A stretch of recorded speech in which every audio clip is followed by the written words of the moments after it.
A black Maybach rolled to a stop at the far end of the Charleston waterfront. The evening air smelled like salt water and magnolia blossoms, and the river below caught the last gold of a dying sun.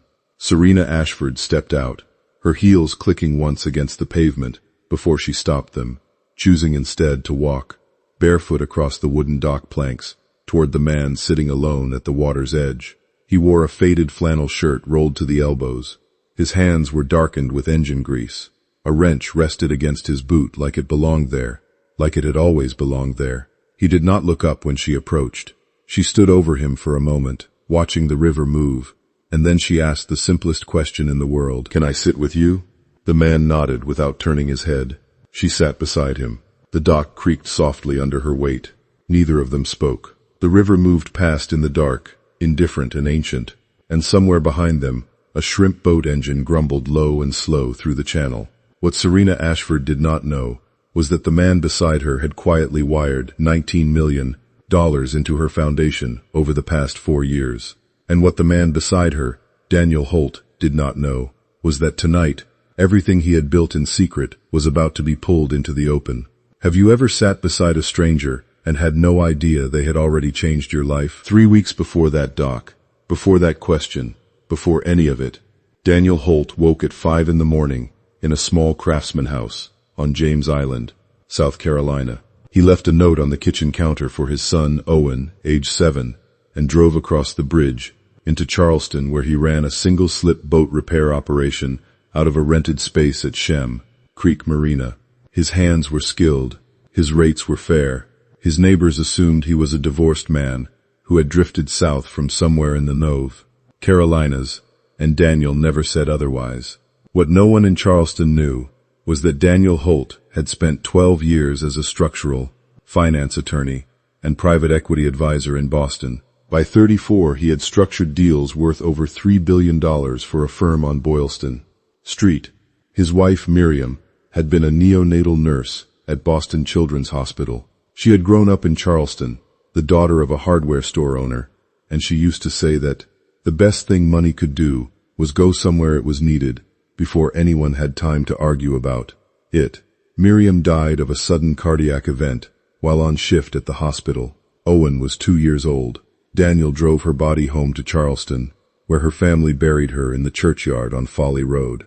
Then he resigned from every client, dissolved every partnership, and moved into the small house on James Island. Within 8 months of arriving in Charleston, Daniel established an anonymous charitable trust he called the Harbor Light Fund.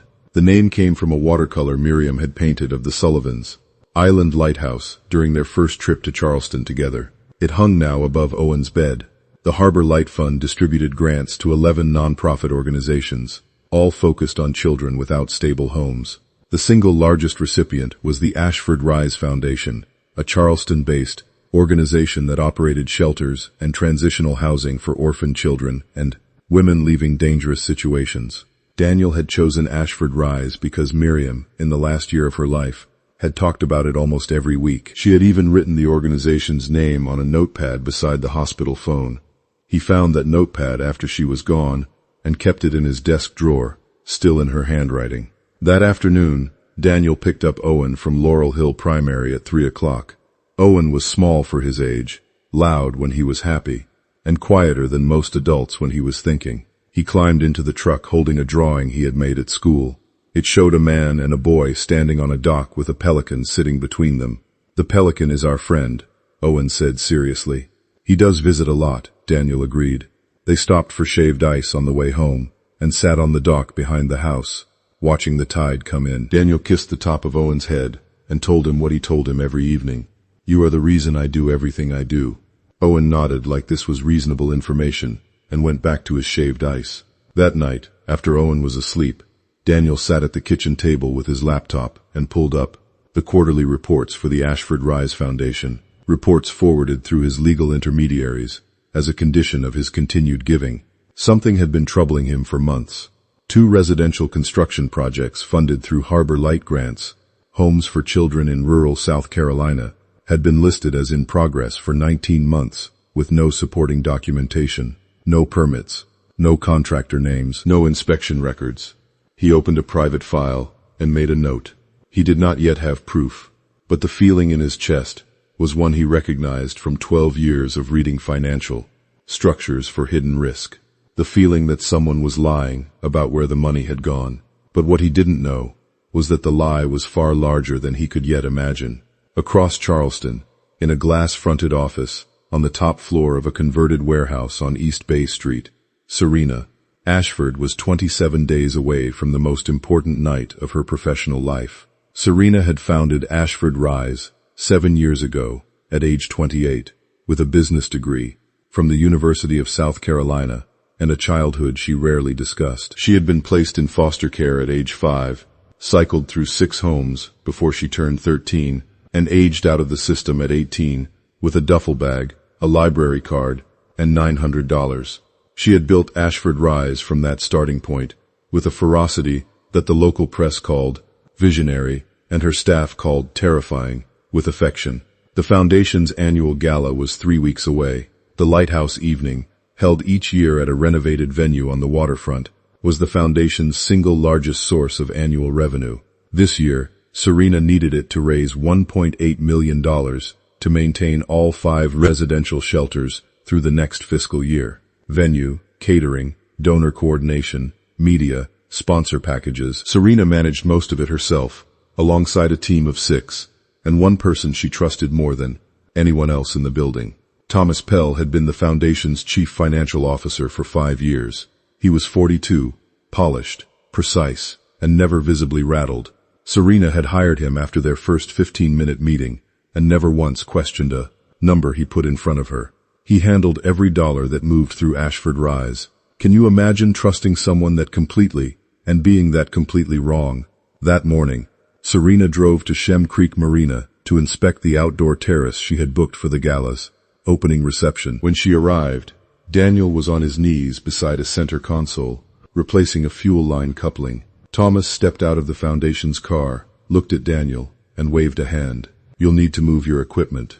This area is reserved for a private event. Daniel gathered his tools without comment and moved to the far end of the dock. Serena glanced at him as she passed. She registered a man in work clothes, moving quietly, and then she continued walking toward the terrace to check the sight lines and the speaker placement. What Serena did not see was what happened 40 minutes later in a rented conference room on the day meeting street.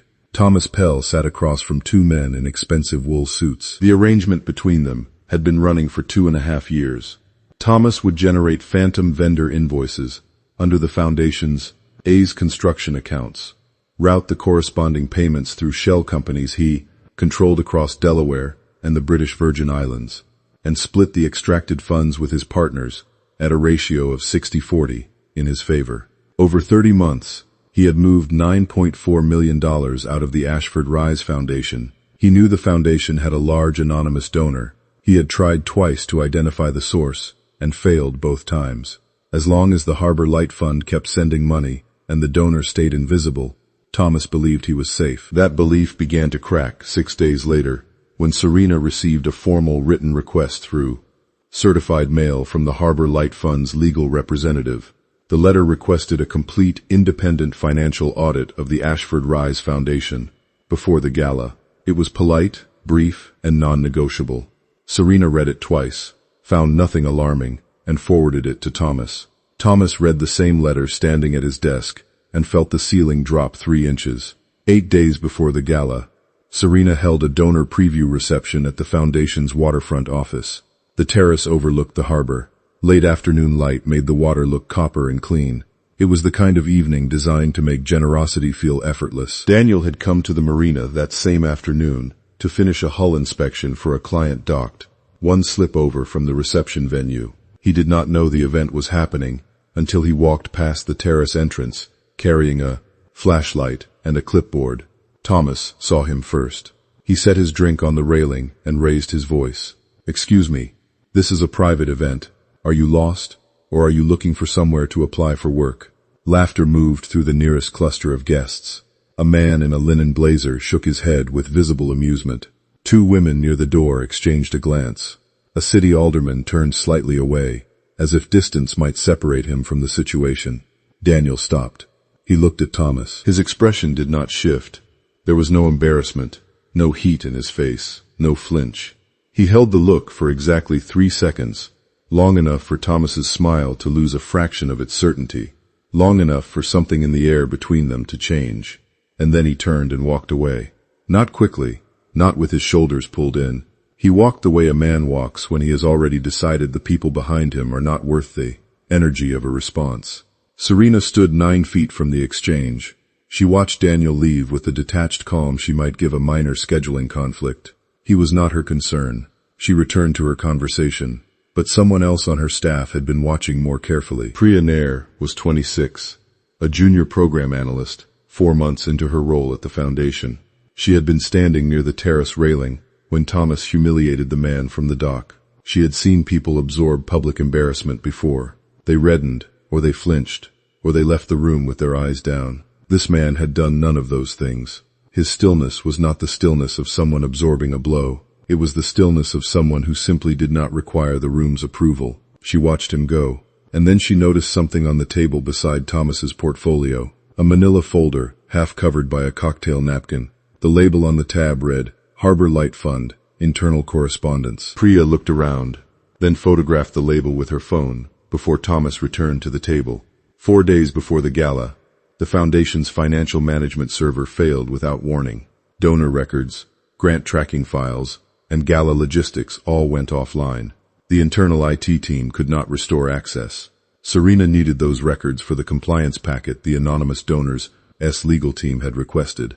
She drove to the marina that afternoon to walk the event setup at the terrace. Daniel was sitting on the far dock with a laptop open, spreadsheets visible on the screen, columns of data and formulas that had nothing to do with engines or fiberglass. She stopped. "You're always out here," she said. "What do you actually do?" Daniel looked up briefly. "Boat repairs," he said, and returned to the screen. Before she could press further, the gala's production coordinator ran toward her in visible distress. The entire sound and lighting system installed for the event had gone dead. 2 electricians were unavailable until after the weekend. Serena closed her eyes for 1 second. Daniel stood without being asked. He walked to the distribution panel mounted on the dock piling, opened the housing, examined the wiring for approximately 20 seconds, and then began reconnecting components with a speed and accuracy that made the production coordinator go completely silent mid-sentence. His hands moved through the wiring with the ease of someone who understood systems not just mechanically, but structurally, who could read a problem the way other people read a sentence. 3.5 minutes later, the entire system came on. Speakers, monitors, lighting rig, everything.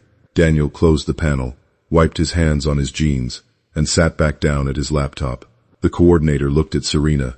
Serena looked at Daniel. Nobody spoke for a long moment. She did not thank him. She stood, watching his hands on the keyboard, the way he scrolled through the data with the fluency of someone who had spent a decade inside financial structures. There was something in the way he sat that did not match the grease stains on his arms. Not arrogance. The complete absence of any need to be seen. She turned and walked to her car. At the door, she looked back once. He had not moved. That evening she searched for him. Daniel Holt, Charleston, South Carolina. No results. No professional profiles. No news mentions. No business records. For a man in his late 30s in the modern world, that kind of digital invisibility was not an accident. It was a choice. And it made her more curious than anything Thomas had told her in 5 years. Inside the foundation offices that same evening, Thomas called Priya into his office and closed the door. He did not sit down. His voice was measured and friendly in the way that certain warnings are always friendly. "I understand you've been asking questions about the Harbor Light Fund. That account is above your clearance level. I'd focus on your assigned work." Priya nodded and left. She understood the warning. She also understood that warnings only arrive when there is something to protect. 3 days before the gala, Serena arrived at her office to find a formal email from the Harbor Light Fund's legal intermediary. All disbursements to the Ashford Rise Foundation were suspended, effective immediately, pending completion of the requested audit. No further funds would be released until results were reviewed. Serena pulled up the operating budget. The Harbor Light Fund accounted for 58% of the foundation's annual revenue. Without it, the gala was nearly $1 million short of what 5 shelters and 380 children required to remain operational. She stood at the head of the conference table and told her team the truth. Our primary donor has frozen funding. If we do not close the gap before the gala, we begin shelter closures within 60 days. The room was silent. A program coordinator put her hand over her mouth. A case manager who had been with the foundation since its first year stared at the table and said, "Nothing." Thomas leaned forward. His expression was perfectly calibrated to project concern without panic. He told Serena he had been in discussions with a financial group called Meridian Collective, which was prepared to step in as a replacement anchor donor immediately. He told her they understood the mission and could move fast.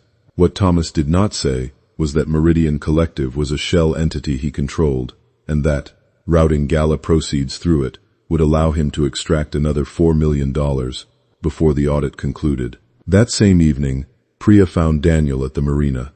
She sat beside him on the dock and spoke carefully. "I don't know who you are, but something is very wrong inside the Ashford Rise Foundation, and I think you already know that." Daniel looked at her for a long time. The harbor lapped at the pilings. A shrimp boat moved slowly through the channel. Then he said, "Tell me everything." That night, Daniel broke the only rule he had kept for 4 years. He called a forensic accounting firm in Atlanta that specialized in non-profit financial fraud and retained them for an emergency 72-hour audit. He paid the $280,000 retainer from a personal account, untouched since he left Boston. While the auditors worked, Daniel spent 2 nights at his kitchen table after Owen went to sleep, tracing every dollar the Harbor Light Fund had sent to Ashford Rise.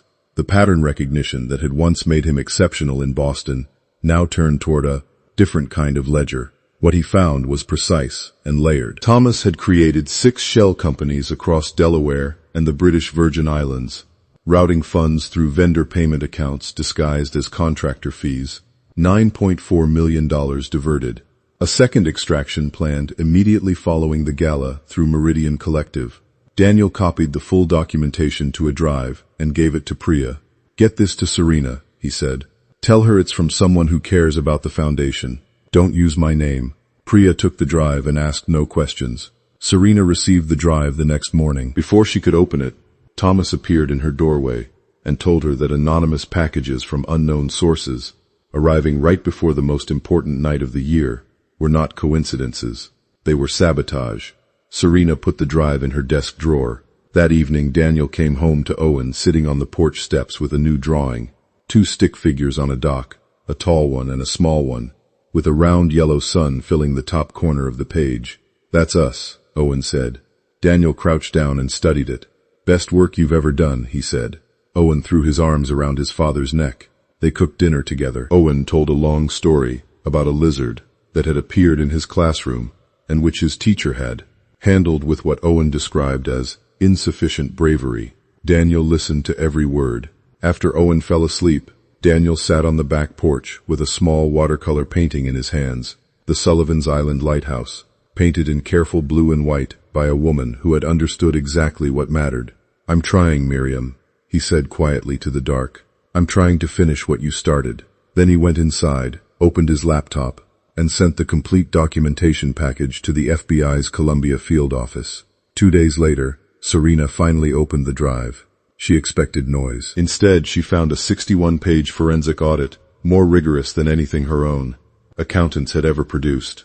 Every transaction mapped, every shell company named, registered, traced back to Thomas Pell through corporate filings in 3 jurisdictions. $9.4 million in diverted funds. A second phase, Meridian Collective, staged and ready. She read it for 90 minutes without moving. Then she drove 40 minutes to the address listed for one of the phantom construction projects, outside Walterboro, South Carolina. She turned off a county highway onto a dirt road and parked beside an empty field. Red clay soil, scrub pine along the edges, no foundation, no framing, no tire tracks, no sign that anyone had broken ground. A children's shelter was supposed to be standing in that field. Serena stood in the middle of it with her hands at her sides. They were shaking. She drove back to Charleston and spent 2 hours tracing the Harbor Light Fund's history backward through routing numbers and legal trust records until she found a single originating detail. Every disbursement from the Harbor Light Fund had been executed on the same calendar date, March 9th. She ran the date through Chatham County and Charleston County public records. She found a death notice filed in Charleston. Miriam Holt, age 31, neonatal nurse, survived by her husband, Daniel Holt, and their son, Owen. Date of death, March 9th. Serena pushed back from her desk so fast, her chair struck the wall. The man on the dock. The man Thomas had told to move his equipment. The man she had watched being publicly humiliated at her own reception, without lifting a single finger. That man had been funding 58% of her life's work for 4 years, in his dead wife's name, without ever asking for anyone to know his name. She drove to the marina. The dock was empty. His tools were stowed. The bench where she had sat beside him weeks ago was wet with evening dew, and no one was on it. She stood there looking at the empty space, and understood, for the first time, that he had known who she was from the very first day.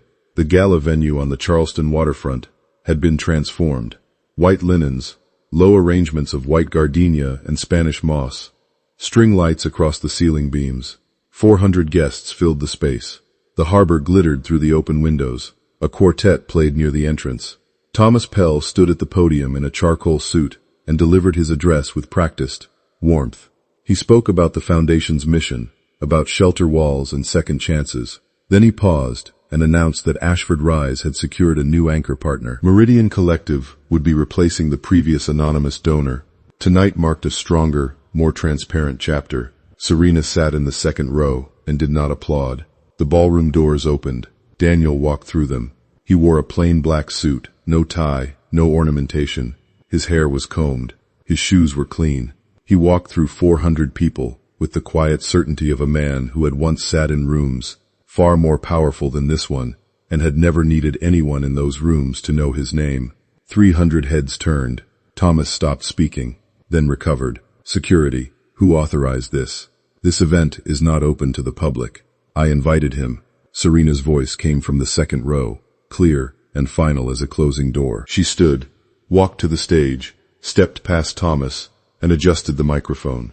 The man you just called an uninvited guest, she said, has anonymously donated $19 million to this foundation over the past 4 years. He is the Harbor Light Fund, and he has never once asked for anyone to know his name. The silence was absolute, not the silence of confusion. The silence of 400 people, recalibrating everything. Thomas recovered first, barely. This is fabricated. There is no evidence that. Serena pressed a key on the connected laptop. The projection screen filled with the forensic audit summary. 6 shell companies, $9.4 million in diverted funds. Every transaction time-stamped, cross-referenced, annotated, linked to Thomas Pell by corporate signature. Thomas took a step backward, then another. He looked toward the exit. 2 figures in dark suits were already standing there, credentials visible on their belts. They had been in the building since before the first guest arrived. Daniel walked forward through the parted crowd. He stopped 10 feet from the stage and spoke for the first time. His voice was low and did not require volume to carry. Every dollar I sent has a complete record. Every project you reported as built, I visited. 6 addresses, 6 empty fields, not one brick. He opened a laptop on the nearest table. GPS-tagged photographs appeared on the screen. 6 locations, each one corresponding to a project Thomas had invoiced as complete. Empty lots, overgrown land, no trace of foundation work. Thomas turned to Daniel. His hand was trembling. Who are you? You're nobody. You're some anonymous. I'm Miriam Holt's husband. Daniel's voice did not change in volume or temperature. She was a nurse. She spent her career taking care of other people's children. Her one wish was that every child without a home would have a roof that did not fall apart around them. You took that wish and turned it into a wire transfer. No one in the room spoke. The string quartet had set down their instruments. The harbor outside was audible through the open windows. Water against the dock pilings. Patient and indifferent and permanent. A woman in the third row pressed her napkin to her eyes. A city council member set down his glass and did not pick it up. The 2 federal agents walked forward. They addressed Thomas Pell by his full legal name and informed him he was under arrest on federal charges of wire fraud, money laundering, and embezzlement. He pulled once against the grip. The handcuffs closed in a room so quiet the sound reached the last row. He was walked out through the ballroom doors, past the white linens and the gardenias, and the silent faces of every person he had deceived. Serena turned back to the screen. She opened a second file, one the auditors had assembled from cross-referenced federal records. The Harbor Light Fund had not only funded Ashford Rise, it had funded 10 other organizations: schools for children with learning disabilities in North Carolina, women's transitional housing in Virginia and Tennessee, rural pediatric health programs in Mississippi, a childhood literacy initiative in eastern Kentucky. The total across all 11 organizations over 4 years was $63 million. Not one recipient had ever been told the donor's name. Serena read the number and felt its weight settle somewhere permanent in her chest. $63 million. 4 years. 11 organizations. And the man behind every dollar had been sitting on a dock in a flannel shirt, letting people dismiss him, and never once correcting them. The morning after the gala, the Charleston waterfront was still. The river moved slowly under a white sky. The air smelled of salt and fresh lumber from the construction site, already being permitted 2 streets over. Daniel was at the marina by 6, kneeling beside a flat-bottom skiff that needed new gudgeon pins. He had changed back into his work clothes. He had made Owen breakfast, driven him to school, and come to the dock the same way he came every morning. He heard footsteps on the planks before he saw her. Serena walked toward him carrying 2 paper cups of coffee. No heels, no jewelry, a plain jacket over a cotton shirt, no driver waiting at the curb. She stopped a few feet from where he was working and stood there holding both cups, saying nothing. After a while she spoke. "Why didn't you ever say anything?" Daniel set down his wrench, wiped his hands on a rag, and answered without turning around. "Because it was never about who gave it. It was only ever about who needed it." Serena sat down beside him. The same dock, the same bench. This time she did not ask. She simply sat. They stayed like that for a long time, watching the harbor move, neither of them speaking, neither of them needing to. 2 weeks later, construction began on the first real shelter, funded by recovered assets and a wave of new donations that had arrived in the days after the gala. Serena supervised the site herself each morning, arriving before the crew. Daniel arrived on the 4th day, not as a donor, not as anyone whose name belonged on a wall. He came as a volunteer and spent the afternoon building bookshelves in what would become the reading room, measuring and fitting each one with the same quiet precision he brought to everything. Late in the afternoon, Owen arrived after school, dropped off by a neighbor. He walked into the reading room, carrying a box of colored pencils, and sat in the corner without being asked. He selected a blue pencil and began to draw. A dock, a boat, 2 adults sitting side by side, watching the water. A small lighthouse in the upper corner, painted in careful blue and white. He looked up and saw Serena standing in the doorway. Owen smiled. "Do you want to draw with me?" Serena glanced at Daniel. He gave a small nod, so slight it was almost invisible.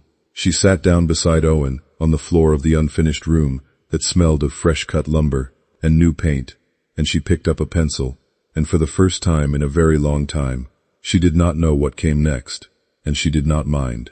The 3 of them sat under the same roof, each carrying their own quiet, sharing the same light. For the first time in 4 years, Daniel Holt was not sitting alone, and neither of them had needed to say a single word to make it so.